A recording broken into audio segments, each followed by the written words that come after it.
दोस्तों, जय हिंद। दोस्तों, कैसे हैं आप लोग। इस लेक्चर में मैं भारतीय प्राचीन साहित्य डिस्कस करूंगा दोस्तों। इसके अंतर्गत जैसे वेद से रिलेटेड एमसीक्यू डिस्कस करूंगा, वेदांग से रिलेटेड एमसीक्यू डिस्कस करूंगा, ब्राह्मण ग्रंथ, उपनिषद और स्मृति ग्रंथ। जो एमपीपीएससी में जो टॉपिक मेंशन है दोस्तों, संकल्पना और विचार, उनसे रिलेटेड एमसीक्यू में डिस्कस कर रहा हूं दोस्तों। इसके पहले मैंने भारतीय ज्ञान परंपरा और भारतवर्ष का लेक्चर डाल चुका हूं और थ्योरी वाला टॉपिक डिटेल एक्सप्लेन वाला भी आ रहा है दोस्तों, तो वो आपको मेरे चैनल की प्लेलिस्ट में मिल जाएगा। इस लेक्चर में मैं एमसीक्यू डिस्कस करूंगा, तो आइए शुरू करेंगे ज्यादा देरी ना करते हुए। देखो दोस्तों, पहला क्वेश्चन, इसको बड़ा कर लेता हूं मैं जिससे आपको देखने में आसानी जाए। पहला क्वेश्चन देखिए क्या बोल रहा है। निम्नलिखित में से कौन सा प्राचीन भारतीय धार्मिक साहित्य के अंतर्गत नहीं आता। नहीं आता कहा गया है दोस्तों, नहीं आता। तो पहले तो आपको बता दूं मैं, धार्मिक साहित्य के अंतर्गत क्या क्या आता है दोस्तों। धार्मिक साहित्य वो साहित्य होता है जिसे हम धर्म से जुड़ी हुई धर्मशास्त्र, यानी धार्मिक साहित्य को धर्मशास्त्र भी कहा जाता है दोस्तों। इसके अंतर्गत वेद, उपनिषद, महाकाव्य, पुराण, बाइबल, कुरान, पवित्र जीवनी, गुरु ग्रंथ साहिब, हिब्रू बाइबल और ऐसी सब चीज़ें शामिल होती है दोस्तों, है ना। धार्मिक साहित्य में विश्वासों, पौराणिक कथाओं और अनुष्ठानों और आज्ञाओं, नैतिक आचरण और धार्मिक समुदाय से जुड़ी जानकारी होती है। तो यहाँ बोला है धार्मिक साहित्य वाला नहीं है, तो नहीं है तो कौन सा नहीं है, तो वेद है दोस्तों, जैन ग्रंथ है, उपनिषद है, लेकिन ऐतिहासिक ग्रंथ नहीं है दोस्तों। इसका आंसर क्या होगा, सी वाला। क्यों ऐतिहासिक ग्रंथ होगा, क्योंकि ऐतिहासिक ग्रंथ वे मूल्य स्रोत होते हैं जिससे, यानी जिनमें ऐतिहासिक जानकारी होती है, ऐतिहासिक सामग्री या ऐतिहासिक आंकड़े होते हैं उसमें दोस्तों, है ना। इतिहास के अध्ययन के लिए स्रोतों का इस्तेमाल किया जाता है, उनके साक्ष्य इसमें होते हैं, इसीलिए उसको ऐतिहासिक ग्रंथ कहते हैं। तो इसका आंसर क्या हो जाएगा, सी वाला। नेक्स्ट क्वेश्चन है, निम्नलिखित में से कौन सा प्राचीन भारतीय ब्राह्मण उत्तर धार्मिक साहित्य है दोस्तों।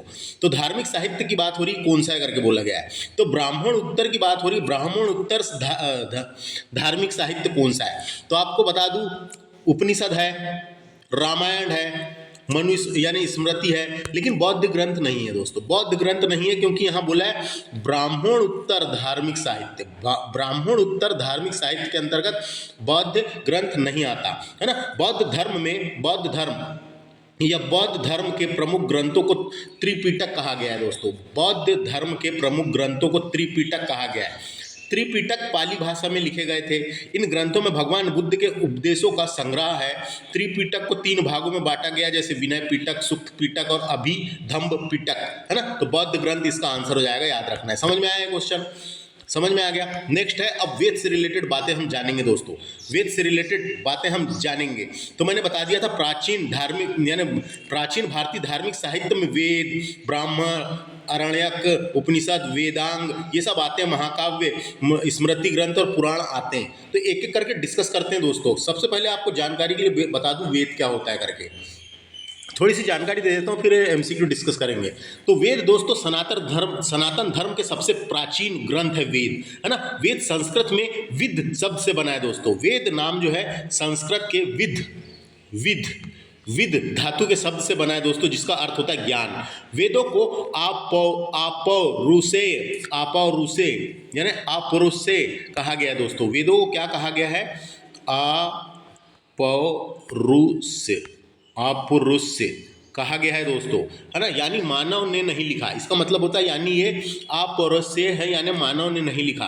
वेदों में पुराने ज्ञान विज्ञान का भंडार है। इनमें देवताओं, ब्राह्मण, ज्योतिष, गणित, औषधि विज्ञान, भूगोल, धर्म, संगीत, रीति रिवाज वगैरह जैसे कई विषयों का ज्ञान है दोस्तों, है ना। तो वेदों को 4 भागों में बांटा गया है। एक है ऋग्वेद, यजुर्वेद, सामवेद और अथर्ववेद। तो पहला क्वेश्चन देखिए, निम्न में से किसे संहिता के नाम से जाना गया है। तो संहिता किसे कहा गया ये बोला है दोस्तों। तो आपको जानकारी के लिए बता दूं, संहिता कहा जाता है, संहिता शब्द का इस्तेमाल कई तरह के ग्रंथों के लिए किया जाता है, जैसे वेद, है ना। वेद के लिए किया गया है संहिता शब्द का इस्तेमाल। तो हम बोल सकते हैं दोस्तों कि संहिता का मतलब यहाँ पे है, संहिता का मतलब होता है एक साथ रखा हुआ। संहिता का मतलब होता है एक साथ रखा हुआ, जैसे कि वेद को रखा गया है कि नहीं, हाँ, एक साथ रखा हुआ, या पाठों का व्यवस्थित संयोजन, पाठों का व्यवस्थित संयोजन को संहिता कहा गया है ना। तो संहिता किसे कहा गया है? तो चारों वेदों के सम्मिलित रूप को संहिता कहा गया है ना। चारों वेदों के सम्मिलित रूप को संहिता कहा गया है। तो हम बोल सकते हैं चार वेद, ऋग्वेद, यजुर्वेद, सामवेद और अथर्ववेद, इन चारों वेदों को संहिता कहा गया है। इन चारों वेदों को संहिता कहा गया है, तो इसका आंसर क्या होगा? डी होगा, याद रखना है। नेक्स्ट क्वेश्चन देखेंगे, वेदों के संकलनकर्ता कौन है? तो आपको जानकारी के लिए बता दूं दोस्तों, वेदों को किसी एक ऋषि ने नहीं लिखा है, लेकिन इसके संकलन किसने किए? इसके संकलन यानी संजोना, जोड़े किसने हैं? बिल्कुल, तो वेदों का संकलन करने वाले महर्षि वेद व्यास थे। कौन थे? महर्षि वेद व्यास थे। कौन थे? महर्षि वेद व्यास थे। वेदों को चार भागों में बांटा गया, जैसे ऋग्वेद, यजुर्वेद, सामवेद और अथर्ववेद। वेदों को अपौरुषीय माना गया, यानी इन्हें किसी पुरुष ने नहीं बनाया, यानी इसे किसी पुरुष ने नहीं बनाया, ऐसा माना गया है। वेदों को दर्शन और विज्ञान का स्रोत भी माना गया है। वेदों में देवताओं की स्तुति की भी की गई है। वेदों में यज्ञ में देवताओं को बुलाने के लिए मंत्र भी उच्चारण, आगे हम पढ़ेंगे एक एक चीजें दोस्तों। तो समझ में आ गया। यहाँ क्वेश्चन है वेदों के संकलनकर्ता कौन थे करके पूछेगा, कि वेदों को किसी एक ऋषि ने नहीं लिखा है दोस्तों, और किसी एक समय में नहीं लिखा है। इसमें बहुत कालक्रम लगा है ना, तो किसी एक ऋषि ने नहीं लिखा है। इसलिए वेदों के संकलन किसने किया? लेकिन संकलन किया वेद व्यास ने। तो वेदों के संकलनकर्ता कौन थे? तो वेद व्यास। वेदों के संकलनकर्ता कौन थे? वेद व्यास। नेक्स्ट क्वेश्चन है, किस विदेशी ग्रंथ की भाषा ऋग्वेद की भाषा से मिलती जुलती है? तो आपको बता दूं, ईरानी भाषा का प्राचीनतम ग्रंथ है, ईरानी भाषा का प्राचीनतम ग्रंथ है, जिसका नाम है अवेस्ता। जिसका नाम क्या है? अवेस्ता, है ना। तो ईरानी भाषा के प्राचीनतम ग्रंथ अवेस्ता की सूक्तियां ऋग्वेद से मिलती जुलती है ना। अवेस्ता की सूक्तियां ऋग्वेद से मिलती जुलती है। अगर इस भाषिक समरूपता को देखें तो ऋग्वेद का रचना काल 1000 ईसा पूर्व आता है, लेकिन याला जो अभिलेख है दोस्तों, ये जो मिला है जो अभिलेख से मिला है दोस्तों, उसका नाम है रुको, इसमें लिखते नहीं बनता ना,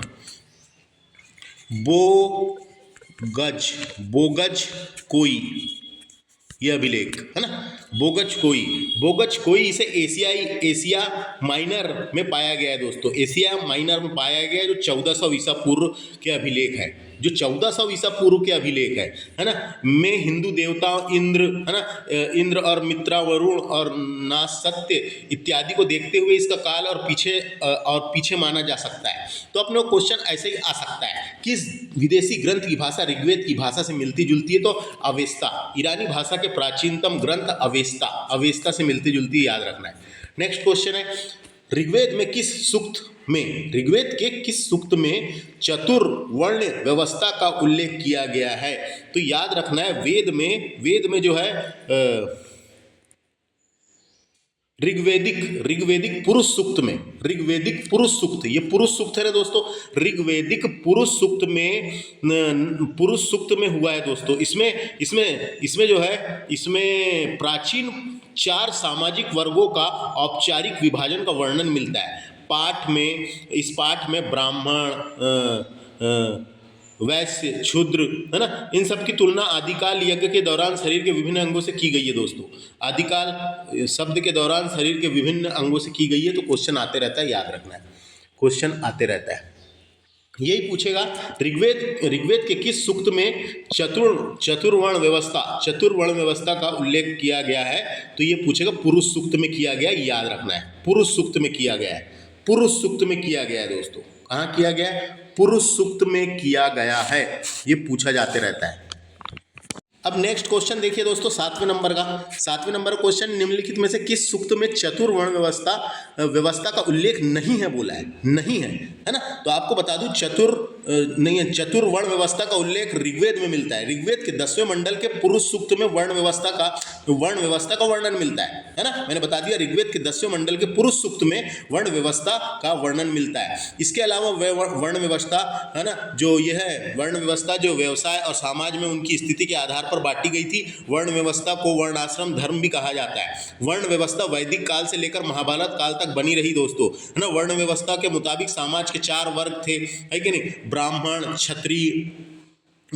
क्षत्रिय, वैश्य, क्षुद्र वर्गों में बांटा गया था दोस्तों, है ना। तो ये अपन समझ आ गया क्या? तो यहाँ बोला, इनमें से किस सूक्त में चतुर्वर्ण व्यवस्था का उल्लेख नहीं है? तो पुरुष सूक्त में है, विष्णु पुराण में है, महाभारत के शांति पर्व में है, वेदांग में नहीं है दोस्तों। वेदांग में चतुर्वर्ण व्यवस्था का उल्लेख नहीं मिलता, नहीं मिलता। समझ में आया? नहीं मिलता। तो इसका आंसर हो जाएगा वेदांग। वेदांग में चतुर्वर्ण व्यवस्था का उल्लेख नहीं मिलता, ये पता होना अपने को, ये पता होना, क्योंकि वेदांग में वेदों के 6 सहायक अंग बताए गए हैं। वेदों को समझने में इसकी बहुत योगदान रहा है वेदांग का, है ना। वेदांगों को अलग अलग ऋषियों ने लिखा था, तो ये वेदांग नहीं, इसका आंसर क्या हो जाएगा? वेदांग। नेक्स्ट क्वेश्चन डिस्कस करते हैं। ऋग्वेद का सबसे छोटा मंडल कौन सा है? ऋग्वेद का सबसे छोटा मंडल कौन सा है? तो ऋग्वेद का सबसे छोटा मंडल दूसरा मंडल है। ऋग्वेद के 10 मंडलों में बांटा गया है, जिन, है ना, 10 मंडलों में बांटा गया ऋग्वेद को, जिसमें से सबसे छोटा मंडल पूछेगा तो कौन सा है?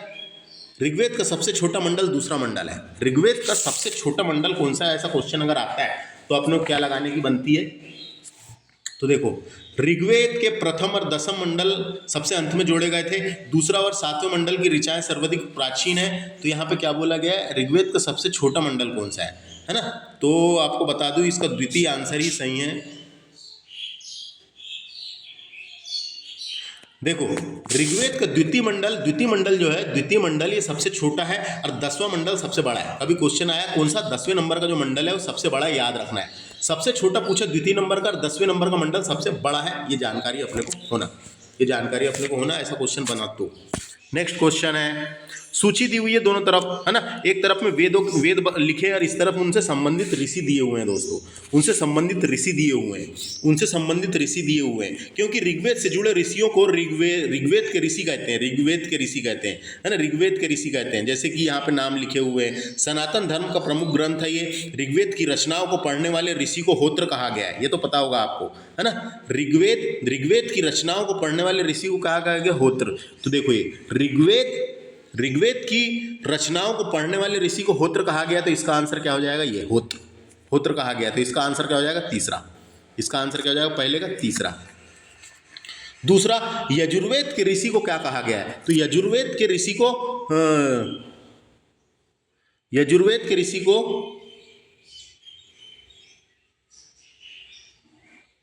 इसको कहा गया है, ये आएगा दोस्तों इसका पहला, है ना, अधर्यु कहा गया है दोस्तों। तो अपन बोल सकते हैं यजुर्वेद को पढ़ने वाले ब्राह्मणों को या ऋषि को अधर्यु कहा गया है। तो दूसरे का क्या होगा? अधर्यु होगा, याद रखना है। नेक्स्ट है, सामवेद के उच्चारण करने वाले पुरोहित को उद्ग्रा, यानी ये आएगा उसका, इसका आंसर ये हो जाएगा सामवेद का, ये उद्गाता, है ना, उद्गाता। तो हम बोल सकते हैं सामवेद के उच्चारण करने वाले पुरोहित को उद्ग्रात कहते हैं, है ना। और सामवेद के अध्ययन करने वाले पंडितों को उद्गाता कहा गया है दोस्तों, ये पंडितों को कहा गया है ना। क्योंकि सामवेद के उच्चारण करने वाले पुरोहित को, ऐसे ही नाम है लेकिन थोड़ा सा अलग है, उद्ग्रत कहा गया है। पुरोहित को, सामवेद के अध्ययन करने वाले पंडितों को उद्गाता, है ना, उद्गाता कहा गया है। तो इसका हो जाएगा ये। अब बात करते हैं आगे। अथर्ववेद के रचयिता महर्षि अंगिरा है। अथर्ववेद के रचयिता महर्षि अंगिरा है। अथर्ववेद को जो है, इसका ब्रह्मा हो जाएगा दोस्तों, ब्रह्मा। इसका आंसर क्या हो जाएगा? ब्रह्मा। क्योंकि अथर्ववेद के ज्ञाता को ब्रह्मा कहा गया है। अथर्ववेद के ज्ञाता को ब्रह्मा कहा गया है दोस्तों, अथर्ववेद के ज्ञाता को ब्रह्मा कहा गया, ये पता होना, है ना। अथर्ववेद के ज्ञाता को ब्रह्मा कहा गया। तो इसका आंसर क्या हो जाएगा? इसका आंसर होएगा ए वाला, है ना, ए वाला, ये ए। इसका आंसर क्या हो जाएगा? ए। समझ में आया क्या? ए देखो, पहले वाले का तीसरा मैंने बता दिया था होत्र, तो इसका आंसर क्या हो जाएगा? ए वाला। नेक्स्ट क्वेश्चन डिस्कस करते हैं, बाकी आप लोग देख लेना पोस्ट करके।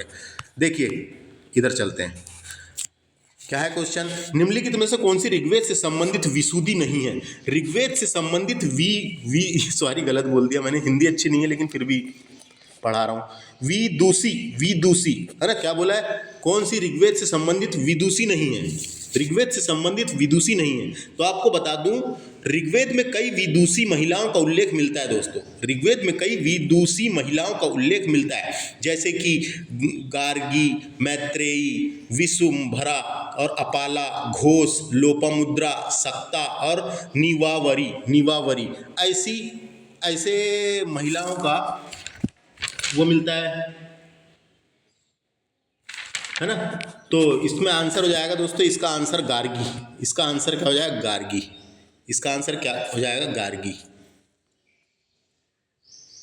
इसका आंसर गार्गी। लोपामुद्रा भी है, लोपामुद्रा भी है।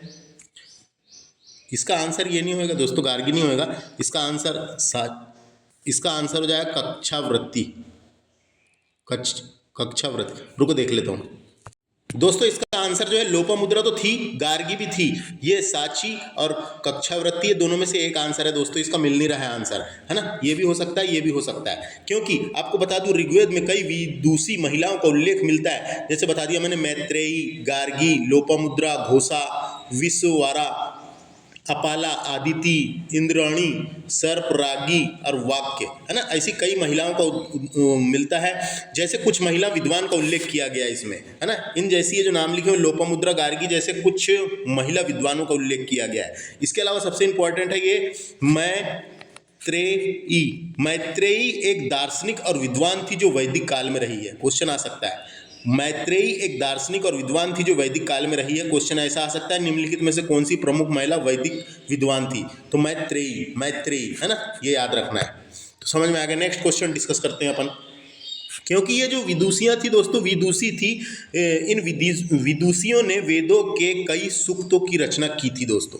नेक्स्ट क्वेश्चन 11वें नंबर का है, ऋग्वेद में जनतंत्र का देवता कहा गया है। तो आपको बता दूं, ऋग्वेद में सबसे अधिक उल्लेखित देवता है इंद्र। सबसे अधिक उल्लेखित देवता कौन सा है? इंद्र है, इंद्र। लेकिन यहां क्या बोला गया? जनतंत्र का देवता किसे कहा गया? तो जनतंत्र का देवता किसे कहा गया? तो ऋग्वेद के अंतिम सूक्त, है ना, ऋग्वेद का जो अंतिम सूक्त है संज्ञान, है ना, संज्ञान नामक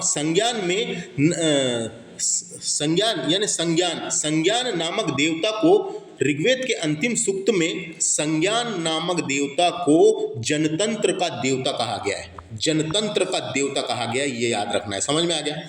ये याद रखना है। नेक्स्ट क्वेश्चन, ऋग्वेद को किस वर्ष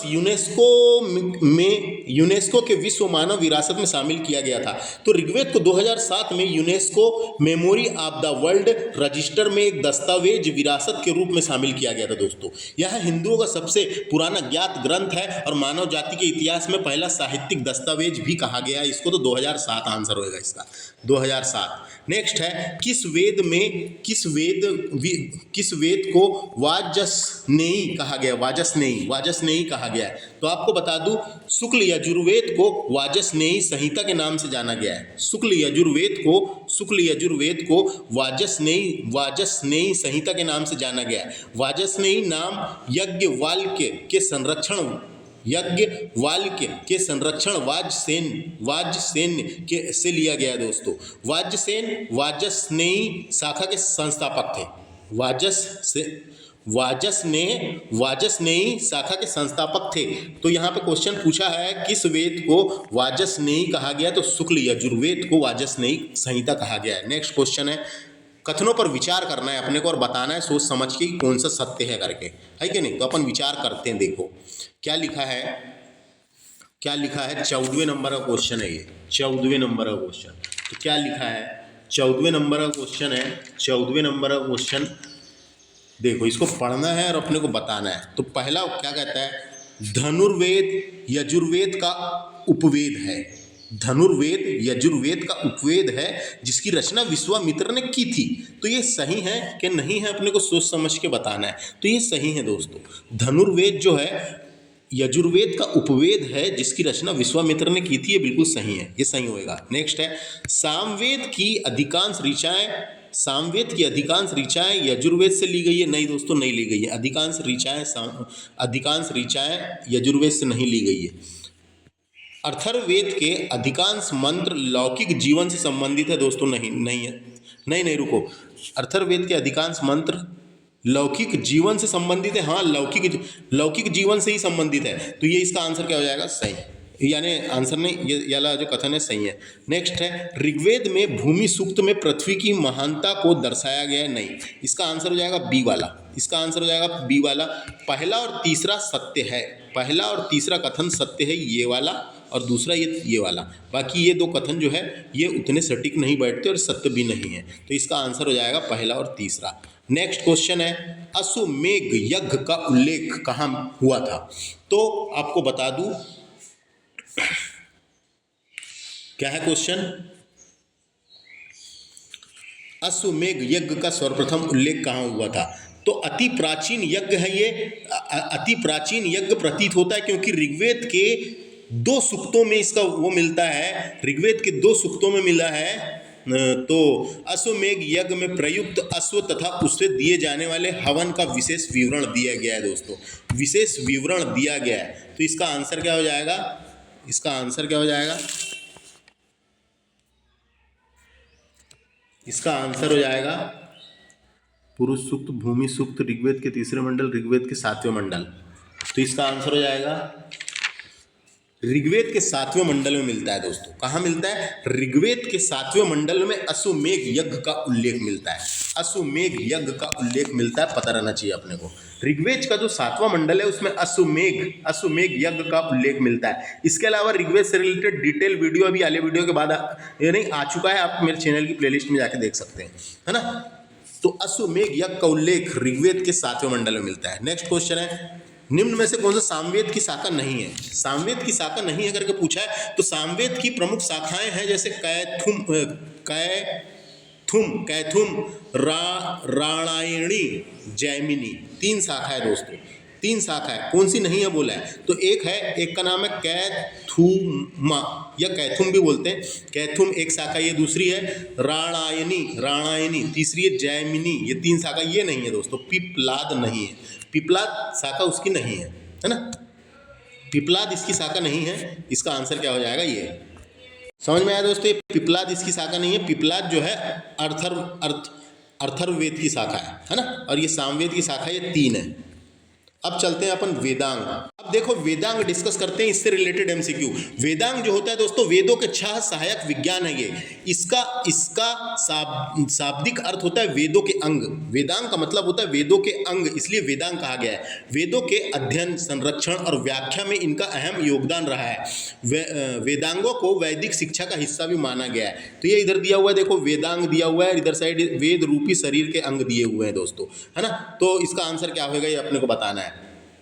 तो वेदांग मैंने बता दिया। वेदांगों को समझने के लिए पाणिनि, पिंगल और यस्क जैसे ऋषियों ने ग्रंथ लिखे थे दोस्तों, है ना। वेदांगों का विकास भी प्राचीन भारत में ही हुआ था। वेदांगों की संख्या कितनी करे क्वेश्चन आ जाता है। वेदांगों की संख्या 6, वेदांगों की संख्या कितनी है 6, है ना। शिक्षा, कल्प, व्याकरण, निरुक्त, छंद और ज्योतिष ऐसी 6 है दोस्तों। तो यहाँ पे देखो सबसे पहले लिखा हुआ है कल्प, तो इसका आंसर क्या होगा ये बताना है अपने को, कल्प, है ना।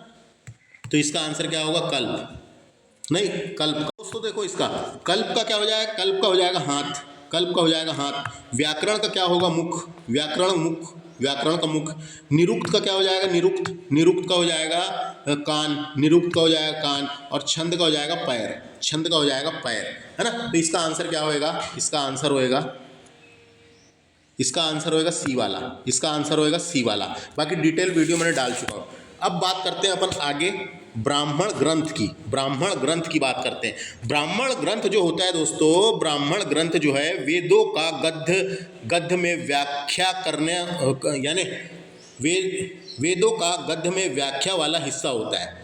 वेदों का गद्य में व्याख्या वाला हिस्सा होता है। इसमें देवी देवताओं और यज्ञों से जुड़ी हुई रहस्यमय बातें बताई गई है।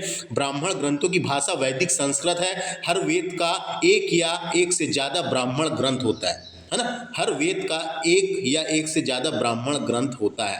ब्राह्मण ग्रंथ के उदाहरण जैसे बताया, मैं आगे चलते हैं, यही क्वेश्चन डिस्कस करेंगे।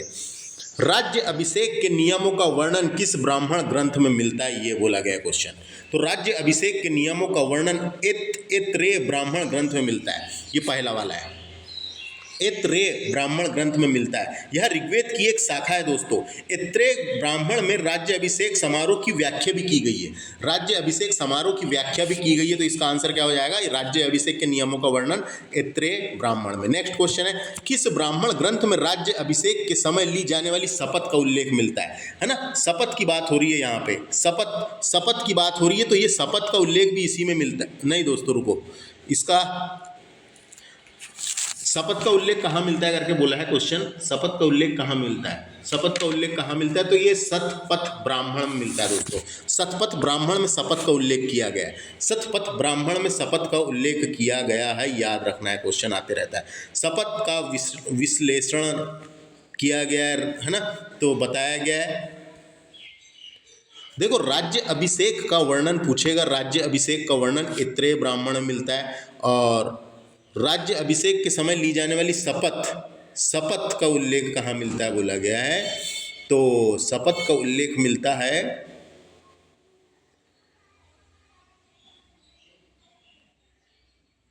शतपथ ब्राह्मण में। शतपथ ब्राह्मण में शपथ का उल्लेख मिलता है, ये याद रखें। तो दो क्वेश्चन दिए हुए हैं ब्राह्मण ग्रंथ से। अब बात करते हैं अपन अरण्यक की। अरण्यक बोलेंगे, अरण्यक ग्रंथ क्या होते हैं?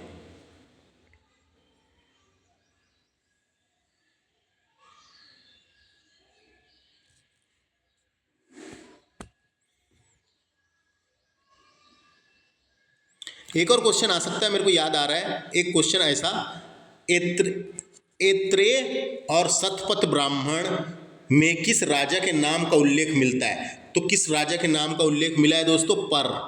पर नाम के राजा का उल्लेख मिला है, ये क्वेश्चन आ सकता है ना। ऐत्रेय और शतपथ ब्राह्मण में किस राजा के नाम का उल्लेख मिलता है जिन्हें इंद्र महाअभिषेक के साथ साथ अश्वमेघ यज्ञ करवाया था? तो पर नाम का राजा है ना, पर नाम का राजा, इसका उल्लेख मिलता है। समझ में आ गया। अब बात करते हैं अपन अरण्यक की। अरण्यक ग्रंथ क्या होते हैं, है ना? तो अरण्यक वेदों का एक गद्य वाला खंड है। ये वेदों का एक गद्य वाला खंड है। यह वैदिक वर्णमय का तीसरा भाग है। अरण्यकों में दर्शन और ज्ञान की बातें लिखी हुई है। इसकी भाषा वैदिक संस्कृत है। अरण्यकों को रहस्य कहा जाता है। देखो, एक ही क्वेश्चन दिया हुआ है दोस्तों यहाँ पे, निम्नलिखित में से किस वेद का वर्तमान में कोई अरण्यक ग्रंथ नहीं मिलता, है ना? तो आपको बता दूं, अथर्ववेद का कोई अथर्ववेद का कोई पृथक अरण्यक ग्रंथ नहीं है। हालांकि अथर्ववेद के गोपद ब्राह्मण में अरण्यकों के समान सामग्री मिलती है, लेकिन गोपद ब्राह्मण को अथर्ववेद का अरण्यक माना नहीं जा सकता, यानी माना जाता है लेकिन नहीं मिलता। पूछा है यहाँ पे, अथर्ववेद का कोई पृथक अरण्यक ग्रंथ नहीं मिलता, कोई पृथक अरण्यक ग्रंथ नहीं मिलता। इसका आंसर क्या हो जाएगा? अथर्ववेद। ऋग्वेद का है, यजुर्वेद का है, सामवेद का है ना? बस, तो इससे इतना ही। बाकी डिटेल वाला वीडियो मैंने डाल चुका हूँ अरण्यक ग्रंथ का।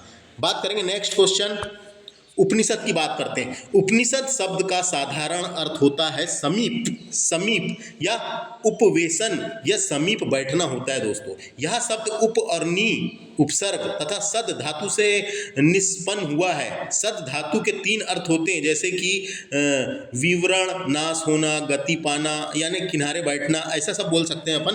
तो इसका अर्थ है समीप, उपवेशन या समीप बैठना उपनिषद का मतलब होता है दोस्तों, है ना? हिंदू धर्म के उपनिषदों की संख्या, हिंदू धर्म में उपनिषदों की संख्या 108 है। कितनी है? 108।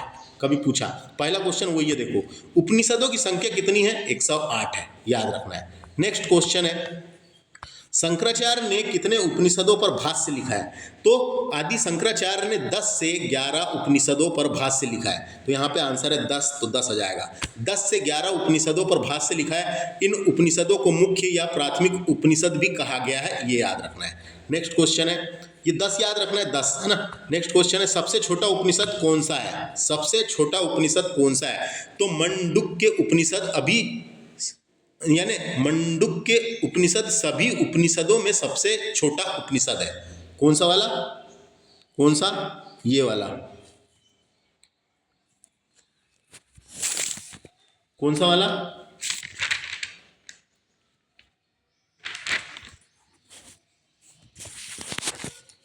ये सी वाला आएगा दोस्तों। ये मंडूक्योपनिषद नहीं, ये वाला मंडूक्य उपनिषद। मंडूक्य उपनिषद ये सबसे छोटा है। मंडूक्य उपनिषद सभी उपनिषदों में सबसे छोटा उपनिषद है, इतना याद रखा है ना। यह अथर्ववेदीय शाखा का उपनिषद है एक प्रकार का। इसमें 12 श्लोक है, तो ये अपन बोल सकते हैं इसका आंसर क्या हो जाएगा, ये। नेक्स्ट क्वेश्चन है, सर्व खलविंद ब्रह्म यह कथन किस उपनिषद का है? सर्व खलविंद ब्रह्म यह कथन किस उपनिषद का है, ये क्वेश्चन है दोस्तों। सर्व खलविंद ब्रह्म ये जो है ये किस उपनिषद का है? तो सर्व खलविंद ब्रह्म का अर्थ होता है जो कुछ भी विद्यमान है वह भ्रम है। जो कुछ भी विद्यमान है वह भ्रम है, वह भ्रम है ना, वह भ्रम है। क्वेश्चन पूछा है किस उपनिषद का है, किस उपनिषद का है, बता रहा हूं मैं किस उपनिषद का है। 24 का आंसर क्या है? 24 का आंसर है ए वाला। 24 का आंसर है ए वाला। 24 का आंसर ए वाला, इसका आंसर हो जाएगा दोस्तों यही वाला, सही है ये। छंदोग्योपनिषद सर्व खलविंद ब्रह्म, इसका मतलब होता है जो कुछ भी विद्यमान है वह भ्रम है ना। यह कथन किस उपनिषद का है? तो ये है छंदोग्योपनिषद का कथन है, ये वाला याद रखना, इंपॉर्टेंट क्वेश्चन है बहुत। नेक्स्ट है अतिथि देवो भव, आदर्श वाक्य किस उपनिषद से लिया गया है? तो अतिथि देवो भव वाक्यांश जो है ये तैत्तिरीय उपनिषद से लिया गया है। कौन से उपनिषद? ये वाला तैत्तिरीय उपनिषद से लिया गया है। अतिथि देवो भव का अर्थ होता है अतिथि भगवान है। यह सामाजिक जागरूकता अभियान के तहत सबको बताया गया है। इसका मकसद है देश के पर्यटकों का स्वागत करने की समझ को बढ़ाया जा सके, जो बाहर से आते हैं लोग, तो या अपने घर में कोई मेहमान आते हैं। तो अतिथि देवो भव यह आदर्श वाक्य किस उपनिषद से लिया गया है? तो ये तैत्तिरीय उपनिषद से लिया गया है ना। बस मेहमान लोग के लिए भी किया जाता है, और भारत के पर्यटकों को जो बाहर से आते हैं उनको भी भगवान कहा गया, और अपने घर में जो मेहमान आते हैं उनके लिए भी ये अतिथि देवो भव का मतलब क्या होता है? अतिथि भगवान है कि नहीं। तैत्तिरीय उपनिषद से लिया गया, ये याद रखना है। नेक्स्ट क्वेश्चन 25 के बाद 26 वाला इधर है। सत्यमेव जयते राष्ट्रीय आदर्श वाक्य किस उपनिषद से लिया गया है? तो सत्यमेव जयते वाक्यांश हिंदू धार्मिक ग्रंथ यानी हिंदू धर्म ग्रंथ मुंडको उपनिषद से लिया गया है, याद रखना है। मुंडको उपनिषद से लिया गया है, क्वेश्चन डायरेक्ट पूछ लिया जाता है। सत्यमेव जयते राष्ट्रीय आदर्श वाक्य किस उपनिषद से लिया गया है? तो इसका मतलब होता है सत्य की ही जीत होती है, सत्य की ही जीत होती है। ये कहाँ से लिया गया? मुंडको उपनिषद से लिया गया है दोस्तों। और इसी वाक्य को भारत सरकार ने 26 जनवरी 1950 को राष्ट्रीय आदर्श वाक्य के रूप में मान्यता दी। नेक्स्ट क्वेश्चन है, सर्वप्रथम भक्ति शब्द का उल्लेख कहाँ मिलता है ना। तो भक्ति शब्द का सबसे पहले उल्लेख क्या लिखा है?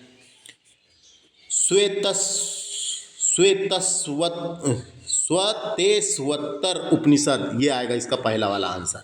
क्या है?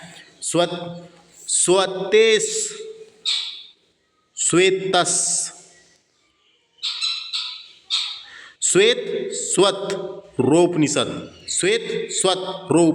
से लिया गया है ये, यानी भक्ति शब्द का उल्लेख किया गया था। इसका आंसर पहला होगा ना। नेक्स्ट है याज्ञवल्क्य गार्गी संवाद का वर्णन किस उपनिषद में मिलता है दोस्तों? तो इन दोनों के बीच में संवाद हुआ था दोस्तों, उसके बारे में बताया गया है ना। तो भारत में पुरुषों के साथ महिला दार्शनिक जो थी एक साध्वियों में, यानी लंबी परंपरा पहले से ही रही है दोस्तों। तो यहाँ पे क्या हुआ था? दो लोगों के बीच संवाद हुआ था। एक ये नाम था ऋषि का और एक गार्गी महिला का नाम था। इन दोनों के बीच संवाद हुआ था दोस्तों। तो यहाँ पूछा उसका वर्णन किस उपनिषद में मिलता है, ये क्वेश्चन है दोस्तों। उसका वर्णन किस उपनिषद में मिलता है, ये क्वेश्चन है। तो उसका वर्णन जो है इसमें मिलता है, डी आंसर होगा इसका, बृहद्रण्य को उपनिषद है ना, इसमें होगा दोस्तों। इन दोनों में है ना, बृहद्रण्य उपनिषद में दोनों के बीच संवाद किया गया है, तो उसमें मिलता है दोस्तों इसका उल्लेख, है ना, उसमें मिलता है, याद रखना है। ये वाला आंसर होएगा इसका, ये नहीं होएगा, ये होगा डी वाला, है ना। डी वाला बिल्कुल याद रख लो इसका। संवाद के बारे में, ये एक कौन थी ये, तो ये एक विदुषी महिला थी और ये एक ऋषि थे, तो इन दोनों के बीच का संवाद हुआ है ना। संवाद, उसकी जानकारी हमको कहाँ मिली है, कौन से उपनिषद में, ये। नेक्स्ट है ओम की उत्पत्ति, उनके गुण रहस्य की चर्चा किस उपनिषद में की गई है। तो आपको बता दूं, छंदोग्य उपनिषद, छंदोग्य उपनिषद, छंदोग्य उपनिषद जो है इसमें है दोस्तों, इसमें ओम की उत्पत्ति और उसके गढ़े हुए रहस्य, उसके गढ़े हुए रहस्य की चर्चा, है ना। 29वें नंबर का क्वेश्चन है, 29वें नंबर का क्वेश्चन है, इसका आंसर यही है, छंदोग्य उपनिषद। छंदोग्य उपनिषद में ओम की उत्पत्ति और उसके गढ़े रहस्यों की चर्चा किस उपनिषद में की गई है, तो इस उपनिषद में की गई है, याद रखना है। क्वेश्चन आते रहता है, क्वेश्चन आते रहता है, समझ में आ गया। ये इसका क्या होएगा, बी आंसर होएगा, बी। नेक्स्ट क्वेश्चन है, एक तरफ सूची 1 दी हुई है, एक तरफ सूची 2 दी हुई है ना, और यहाँ आपने को बताना है। तो पहला है वेदांत शब्द का सर्वप्रथम प्रयोग, वेदांत शब्द का सर्वप्रथम प्रयोग उपनिषद में किया गया था। कहाँ किया गया था, उपनिषद में किया गया था। इसका आंसर क्या हो जाएगा, उपनिषद में किया गया था, है ना। उपनिषद का अंतिम भाग है तो उपनिषद में किया गया था इसका। तो कौन से उपनिषद में किया गया था, ये बात की गई है। देखो दोस्तों, इसका आंसर क्या हो जाएगा, वेदांत शब्द का सर्वप्रथम प्रयोग कहाँ किया गया है, तो वेदांत शब्द का सर्वप्रथम प्रयोग इसमें किया गया था मांडव्यूक्य उपनिषद में किया गया है। इसका पहले वाले का आंसर क्या हो जाएगा, दूसरा, है ना। दूसरा है यज्ञों की तुलना टूटी फूटी नौकाओं से यानी नाव से की गई है, कहाँ की गई है, तो ये है, इसका हो जाएगा मुंडकोपनिषद, मुंडकोपनिषद में की गई है। यज्ञ की तुलना टूटी हुई नाव से मुंडक उपनिषद में की गई है, याद रखना है। नेक्स्ट है योग के अष्टांगों तथा हठ योग का वर्णन कहाँ किया गया है ना। हठ योग का वर्णन कहाँ किया गया है, तो ये कहाँ किया गया है, तो ये योग सूत्र में मिलता है दोस्तों। ये कहाँ मिलता है, योग सूत्र में मिलता है, योग सूत्र में मिलता है। तो योग सूत्र का भी कौन सा वाला, ये है मैत्रेयाणी, मैत्रेयाणी उपनिषद में वर्णन है इसका। मैत्रेयाणी उपनिषद में तीसरे का तीसरा ही होएगा, मैत्रेयाणी उपनिषद में इसका वर्णन है। नेक्स्ट है भृगु वरुण संवाद, भृगु वरुण संवाद तैत्रीय उपनिषद के तीसरे खंड भृगुवली में मिलता है दोस्तों। तो इसका आंसर हो जाएगा पहला वाला, ये इसका हो जाएगा ये पहला वाला। तो मैंने क्या बताया, भृगु वरुण संवाद तैत्रीय उपनिषद के तीसरे खंड भृगुवली में मिलता है, तो ये पता होना अपने को।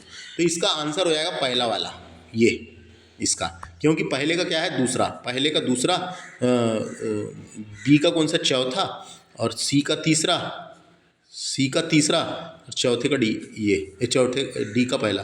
समझ में आ गया, इसका आंसर हो जाएगा पहला वाला। नेक्स्ट क्वेश्चन डिस्कस करेंगे। अब स्मृति ग्रंथ डिस्कस करते हैं। तो स्मृति ग्रंथ जो है हिंदू धर्म के वे धार्मिक शास्त्र हैं जिनमें धर्म के नियमों का वर्णन मिलता है, धर्म के नियमों का वर्णन मिलता है। स्मृति शब्द का मतलब होता है याद किया हुआ, स्मृति शब्द का मतलब होता है याद किया हुआ। स्मृति ग्रंथ में वेद नहीं आते दोस्तों, स्मृति ग्रंथ में वेद नहीं आते, कभी पूछा, स्मृति ग्रंथ में वेद नहीं आते। पहला क्वेश्चन, निम्न में से कौन सा स्मृति ग्रंथ सबसे प्राचीन तथा प्रामाणिक है, तो मनु स्मृति, है ना, मनु स्मृति है आंसर इसका। मनु स्मृति हिंदू धर्म का सबसे प्राचीन स्मृति ग्रंथ है। इसमें मानव धर्मशास्त्र भी कहा जाता है, इसे स्मृति ग्रंथ को मानव धर्मशास्त्र भी कहा जाता है।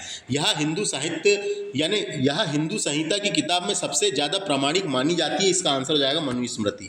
तो इसका आंसर क्या है, सबसे प्राचीन पूछेगा और प्रामाणिक मनु स्मृति।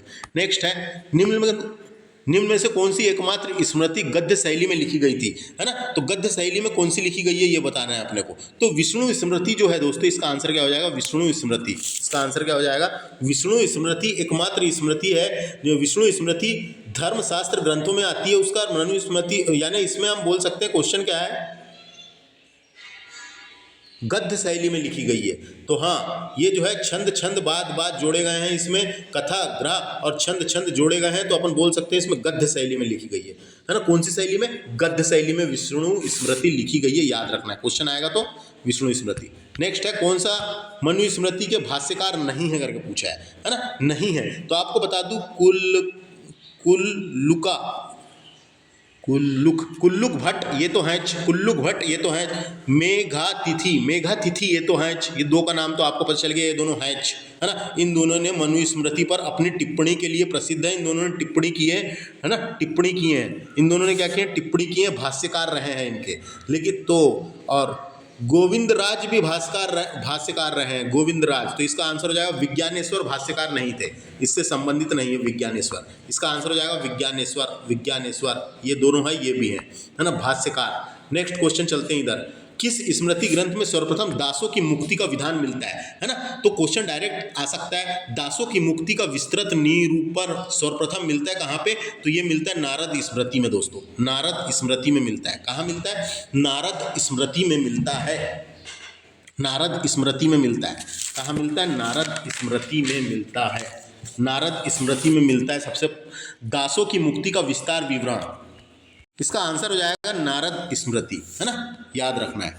नेक्स्ट क्वेश्चन है, किस स्मृति ग्रंथ में उन हिंदुओं को पुनः हिंदू धर्म में शामिल करने का विधान मिलता है जिन्होंने मुस्लिम धर्म अपना लिया था, है ना, जिन्होंने मुस्लिम धर्म अपना लिया था। तो दोस्तों देवल स्मृति, ये इंपॉर्टेंट है, देवल स्मृति में आचार, व्यवहार, प्रायश्चित, न्यायशास्त्र और धार्मिक कानून जैसे विषयों का वर्णन मिलता है। यह एक प्राचीन हिंदू ग्रंथ है जिसमें ऋषि देवल ने लिखा था, इसलिए इसका नाम देवल स्मृति है ना। देवल स्मृति में धर्म, भ्रष्टाचार के कारण और उनके निपटने के तरीके का भी उल्लेख मिलता है दोस्तों, है ना। तो इसमें क्वेश्चन पूछा जा सकता है, हिंदू से मुसलमान या ईसाई बने व्यक्ति या समूह को पुनः कैसे धर्म में लाया जाए, उसकी व्याख्या दी गई है इसमें, उसकी व्याख्या दी गई है। जो मुसलमान या फिर ईसाई बन चुके हैं तो उनको पुनः फिर से धर्म में लाया जाए, उसकी व्याख्या इसमें दी गई है दोस्तों, देवल स्मृति में, याद रखना है ना। इसका आंसर ये हो जाएगा देवल स्मृति।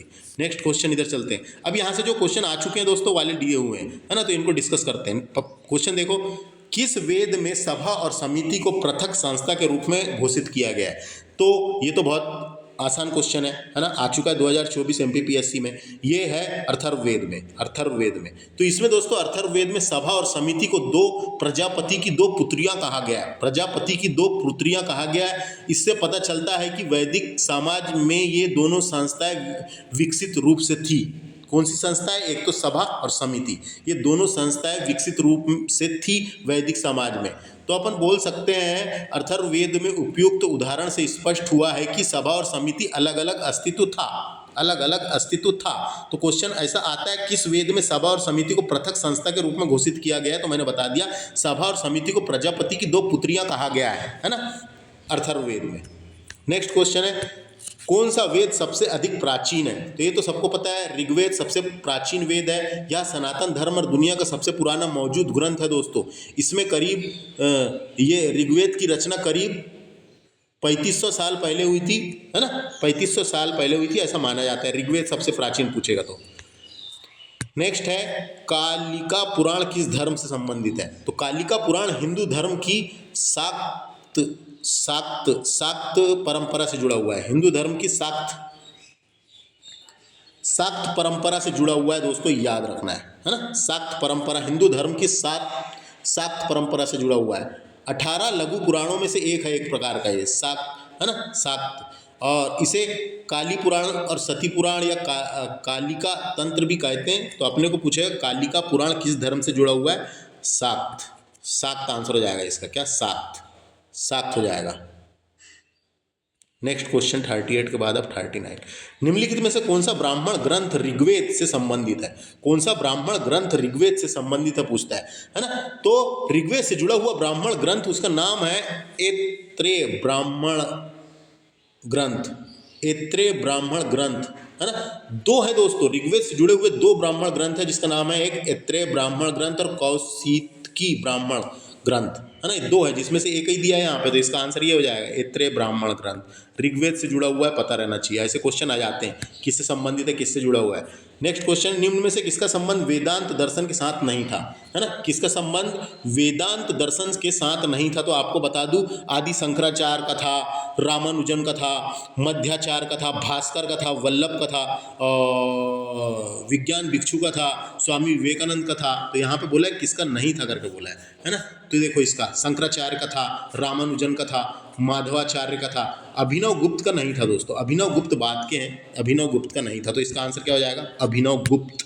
बाकी सबका था शंकराचार्य, रामानुजन, और कई नाम है आदि शंकराचार्य, रामानुजन, मध्वाचार्य, भास्कर, वल्लभ, है ना, सुरेश्वर, स्वामी विवेकानंद, विज्ञान भिक्षु।